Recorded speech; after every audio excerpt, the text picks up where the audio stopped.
সুপ্রভাত বন্ধুরা। কারণে অকারণে ব্লগের আমি শিপ্রা বলছি।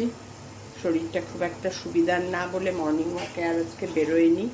আজকে একটু রান্নাও আছে, তাই রান্না শুরু করে দিয়েছি। আজকে করব চিকেন ভর্তা, আর কালকে ঝুম্পা কেটে দিয়ে গেছে ভাড়ালি, কালকে বাজার থেকে এনেছি সেই ভাড়ালিটা। কীভাবে করব দেখো।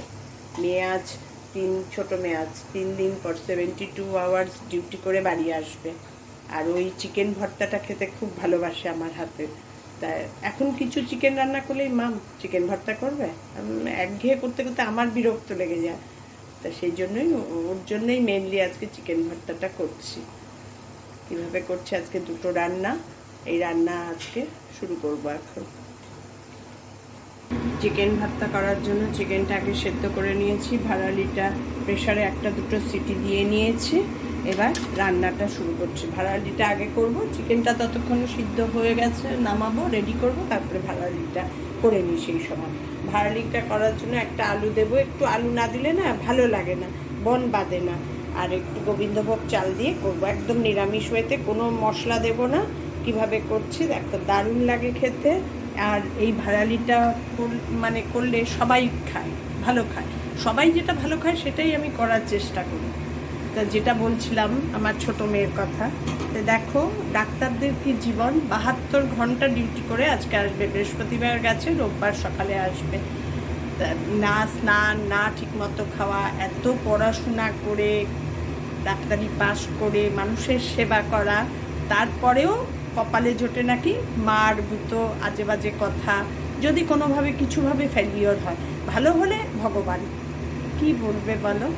তা যাই হোক, ও আজকে আসবে 3 দিন পর। আমার মনটা এত খারাপ লাগে না, যখনই বলে মা 72 ঘন্টা, ঘুম নেই, কিছু নেই, ওকে ফোন করা যায় না, কোনো দরকার হলে হোয়াটসঅ্যাপ করতে হয়, কখন ভিজিটে থাকে, কখন রাউন্ডে থাকে।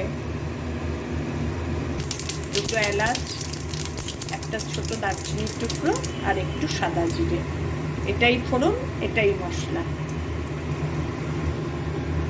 ছোট ছোট করে যে আলু কেটে রেখেছি ওই ফোড়নের মধ্যে দিয়ে দিলাম। এবার এটা একটু ভাজা ভাজা হবে, তারপরে গোবিন্দভোগ চালটা ধুয়ে এর মধ্যে দিয়ে দেবো। খুব সোজা করা, কিন্তু এত স্বাদ হয় না খেতে। পেঁয়াজ দিয়েও ভালো লাগে, এটা দিয়ে আমার বেশি ভালো লাগে। তার জন্য নিরামিষ একটা যেহেতু চিকেন করছি, সবই পেঁয়াজ রসুন করবো, তাই আজকে এটা এমনি একদম নিরামিষ ওয়েতে গোবিন্দভোগ চাল দিয়ে করছি। আলুগুলো একটু ভাজা ভাজা হয়ে গেছে, এবার এর মধ্যে চালটা দিয়ে দেবো। গোবিন্দভোগ চালটা দিয়ে জল ছড়িয়ে রেখেছি, এই চালটা দিয়ে দেবো। আর এবার দিয়ে দেবো একটু নুন, একটু হলুদ। কারণ কি বলো তো, ভাড়ালিটা আমি সিদ্ধ করেছি তখনও একটু নুন আর হলুদ দিয়েই সেদ্ধ করেছি।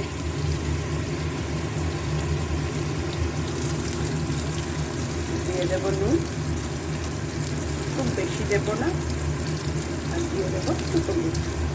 দিয়ে একটু ভাজা ভাজা হবে, তারপরে যে ভাড়ালিটা প্রেশারে সেদ্ধ আছে সেটা দিয়ে দেবো। সুন্দর একটা গন্ধ বেরিয়েছে না। এর মধ্যে জিরে গুঁড়ো, ধনে গুঁড়ো কিচ্ছু দেব না, একদম প্লেন এই গোবিন্দভোগ চাল আর সাদা জিরের আর গরম মশলার গন্ধেই গন্ধ।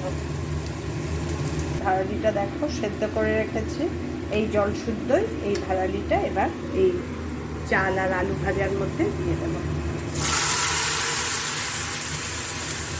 এই জলেই সব কিছু হবে, মাখো মাখো ভাব। একটু গ্যাস সিম করে এবার ঢেকে দেবো।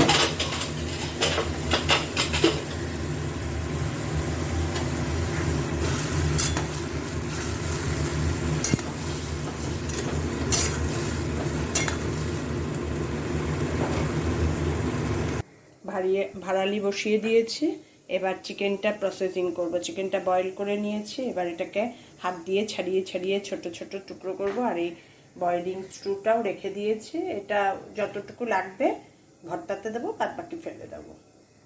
আগে তো আমরা কত কি খেতাম ছোটবেলায়, এখন তো আর সেই সব প্রশ্নই ওঠে না। এবার এটাকে ছাড়াই ঠান্ডাও হয়ে গেছে, আর সব এখানে রেডি করে রেখেছি। টমেটো বাটা, এটার মধ্যে পেঁয়াজ বাটা, আর এবার এটা বসিয়ে মশলাটা বসিয়ে কষাতে পোস্ত আর কাজু বাদামটা দই দিয়ে বাটবো, এটাও দিতে হবে। ওই যে ভাড়ালি বসিয়ে দিয়ে গেছিলাম, আর একবারও এসে নাড়াইনি, দারুণ হয়ে গেছে।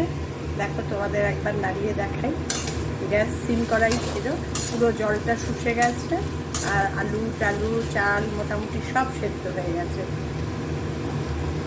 এবার এর ওপর দিয়ে দেবো একটু গরম মশলা গুঁড়ো, এলাচের গুঁড়ো,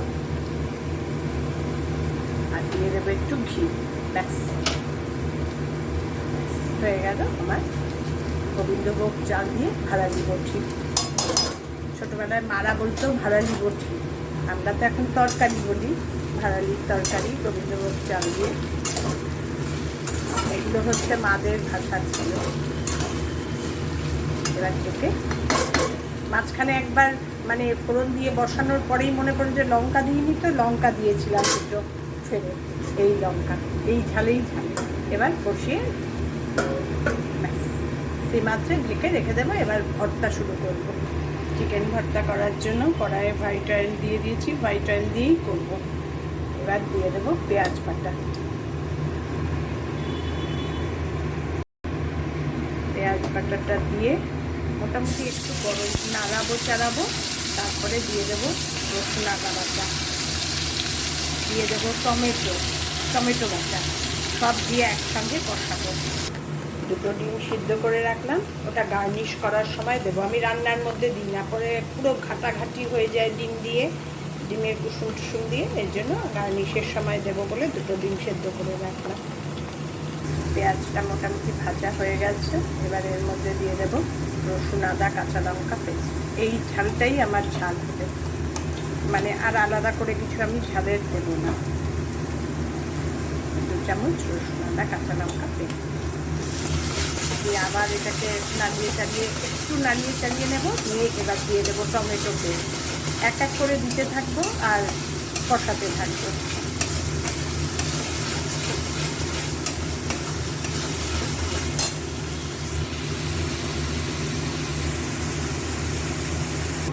এবার দুটো টমেটো পেস্ট করে রেখেছি, এটা ভাজা হয়ে গেছে মোটামুটি। দেখো ভালো রকম নিচে লেগে যাচ্ছে মনে হচ্ছে। এবার টমেটো পেস্টটা দিয়ে দেবো।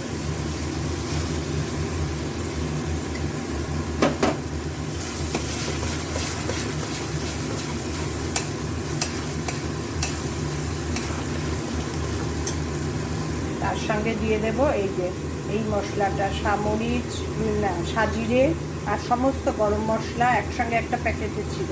এটা দিয়ে আমি এই গরম মশলাটা কড়াইয়ে তেলে একটু করে রাখি। এটা এবার দিয়ে দেবো। টমেটো দেওয়ার পর এটা দিয়ে দেবো। একটা একটা করে সব দিচ্ছি আর কষাচ্ছি। এবার দিয়ে দেবো কাশ্মীরি লঙ্কার গুঁড়ো, হলুদ আর দেবো না, কাশ্মীরি লঙ্কার গুঁড়ো। সমস্ত মশলা দেওয়া কমপ্লিট। এবার কষানোর পালা। কষাতে কষাতে মাঝে মাঝে ওই যে চিকেন সিদ্ধ যে স্টুটা, সেটা একটু দেবো, যখন লেগে যাবে নিচে ওটা দিয়ে কষাবো। দেখো কষাতে কষাতে কিরকম তেল ছেড়ে এসছে। এবার ওপর থেকে একটু স্টু দিয়ে আবার কষাবো। স্টু দিয়ে দিলাম। এবার এটাও যখন শুকিয়ে যাবে তখন চিকেনটা দিয়ে দেবো।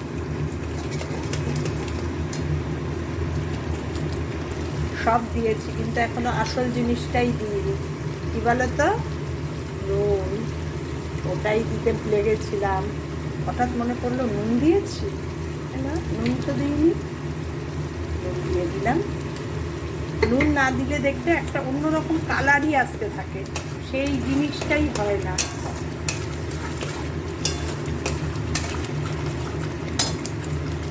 এবার এই পেস্টটা বানিয়ে নেব। কাজু, অল্প কাটা কাজু, একটু পোস্ত আর একটু চালমগজ। প্রথমে শুকনো গুঁড়িয়ে নেব, তারপরে দই দিয়ে পেস্ট করব। এটা দেব। এবার পোস্ত, কাজু আর চালমগজ দিয়ে পেস্ট করলাম, ওটাও দিয়ে দেব। ওটা ধুয়ে পাত্রটা জলও দিয়ে দেবো একটু, ওই বয়লিং ওয়াটারটাই দিয়ে ধোবো, তাহলে কি আর এক্সট্রা জল হবে না। আর নাড়াবো। এর মধ্যে দই আছে, কাজু আছে, তো বাড়ানো যাবে না গ্যাসটা, সিম আছেই নাড়াতে হবে। এবারই দিয়ে দেবো চিকেনটা। মিক্সির পটটা ধুয়ে জলটাও দিয়ে দিলাম। ব্যাস আর বিশেষ ঝোল দেবো না। এবার একটু নাড়িয়ে চালিয়ে চিকেনটা ছেড়ে দিয়ে দেবো। কি সুন্দর যে একটা গন্ধ বেরিয়েছে না। সমস্তটা চিকেন এর মধ্যে ছেড়ে দিলাম, সব ছোট ছোট করে রেখেছি ছাড়িয়ে। চিকেনগুলো ছেড়ে পুরো মশলার সঙ্গে মিশিয়ে দিলাম। এবার ওই স্টু একটু দিয়ে দেবো, কারণ একদম মাখো মাখো হয়ে গেছে, তো এই জন্য এই এক বাটির স্টু একটু যা ছিল ওইটুকুটা দিয়ে দিলাম। এবার এটা একটু ফুটে উঠুক, থাকবো না, এবার খোলা অবস্থায় একটু ফুটে উঠুক। পোস্ত, কাজু, তারপর দই দিয়ে যেটা বাটা সেটা আছে বলে না নিচে লেগে লেগে যাচ্ছে, এর জন্য গ্যাসটা সিম করে একটু ঢেকে, মানে মাংসের সঙ্গে পুরো গ্রেভিটা একসঙ্গে হতে দেবো। একটু গ্যাসটা সিম করে ঢেকে দেবো, কিছুক্ষণ হোক, তারপরে শেষটুকু তোমাদের দেখাচ্ছি। রান্না করতে ভালো লাগে, কিছু অসুবিধা নেই, কিন্তু একটু ঝামেলার আছে। আর মেয়ে যেহেতু ভালোবাসে সেই জন্যই করা আর কি, মেনলি মা তো আফটার অল। এবার তরকা পটে কসৌটি মেথিটা একটু ড্রাই রোস্ট করে ওপরে ছড়িয়ে দেব, একদম কমপ্লিট আমার। আর উপরে বাটার দেবো একটু, আর ধনে পাতা, ব্যাস। ধনে পাতাটা অপশনাল, আছে তাই দেবো, না দিলেও চলবে। এবার করছি, দেখাচ্ছি। এবার উপরে দিয়ে দেবো একটু বাটার, আর দিয়ে দেবো কসৌটি মেথি যে ড্রাই রোস্ট করেছি সেই কসৌটি মেথিটা। আর হাতে গুঁড়ো করে দিলাম না, এই ওপরে ছড়িয়ে ছড়িয়ে দিলাম। আমার কমপ্লিট চিকেন ভর্তা। এবার একটু নাড়িয়ে চালিয়ে সব মিশিয়ে দেবো। এবার ধনে পাতা দিয়ে ঢেকে রেখে দেবো। সুন্দর গন্ধ বেরিয়েছে না। কমপ্লিট আমার চিকেন ভর্তা। আজকের ভিডিওটা রান্নাঘর থেকেই শুরু করলাম, রান্নাঘরেই শেষ করলাম। পুরো স্কিপ না করে ভিডিওটা দেখো। দারুণ আমার রান্না, একদম ঘরোয়া উপায়ে, কিন্তু দারুণ খেতে, আর সব রকম খাবার। টাটা।